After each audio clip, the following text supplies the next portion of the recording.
Autism, ADHD, CP একটা জটিল neurological disorder.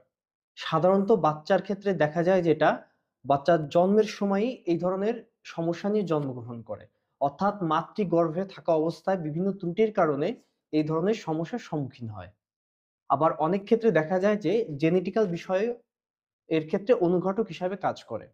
তবে এই ধরনের রোগে যখন একটা বাচ্চা আক্রান্ত হয় তখন বাবা-মা অনেকটা হতাশগ্রস্ত হয়ে পড়ে।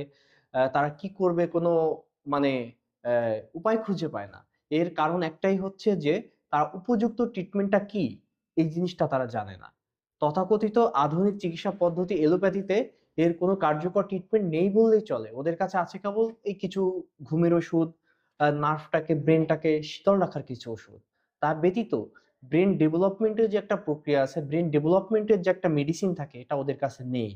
তবে হোমিওপ্যাথিতে অত্যন্ত কার্যকর এবং আশ্চর্যজনক ট্রিটমেন্ট আলহামদুলিল্লাহ আছে।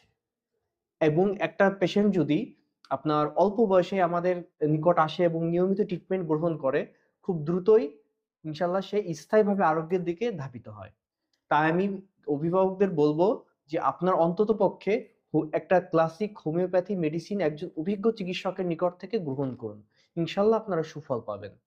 আমরা আমাদের চিকিৎসা জীবনের অভিজ্ঞতায় দেখেছি আমার বাবা করেছেন, আমি করছি দীর্ঘ ১০-১২ বছর যাবৎ। দেখেছি প্রচুর পরিমাণ আপনার অভিভাবক আমাদের কাছে আসেন একদম এন্ডিং টাইমে। তাদের বাংলাদেশের সকল বড়, বড় ডাক্তার দেখানো শেষ, ইন্ডিয়ার ডাক্তার দেখানো শেষ, এমনকি সিঙ্গাপুর গেছে, যার সামর্থ্য আছে সে আপনার ইউএসএ তে গেছে। তারপরেও ফলাফল কিন্তু পরিবর্তন হয় না। আসলে ফলাফলটা কিভাবে পরিবর্তন হবে? এলোপ্যাথিতে যতগুলো মেডিসিন আছে এটা তো ফিক্সড। কিন্তু হোমিওপ্যাথি একটা বৈচিত্র্যপূর্ণ ট্রিটমেন্ট ব্যবস্থা। অত্যন্ত ক্লাসিক ভাবে এটার ট্রিটমেন্ট রয়েছে। আমরা একটা হাদিস দিয়ে বলতে পারি, যেমন হাদিসে সরাসরিভাবে এসেছে যে আল্লাহ এমন কোন রোগ সৃষ্টি করেননি যেটার প্রতিকার তিনি তৈরি করেননি। এটার অর্থ কি? এটার অর্থ হচ্ছে অটিজম, এডিএইচডি এবং সিপি ৩ টে ক্ষেত্রেই আপনার আল্লাহ ট্রিটমেন্ট দিয়েছে এবং রোগও দিয়েছে।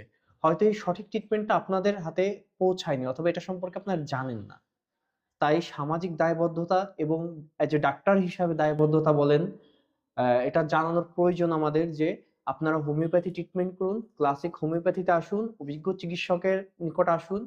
আল্লাহ যদি মেহেরবানি করে ইনশাআল্লাহ আপনারা সুফল পাবেন। আপনার বাচ্চা হাসবে, খেলবে, কথা বলবে। খোদা হাফেজ।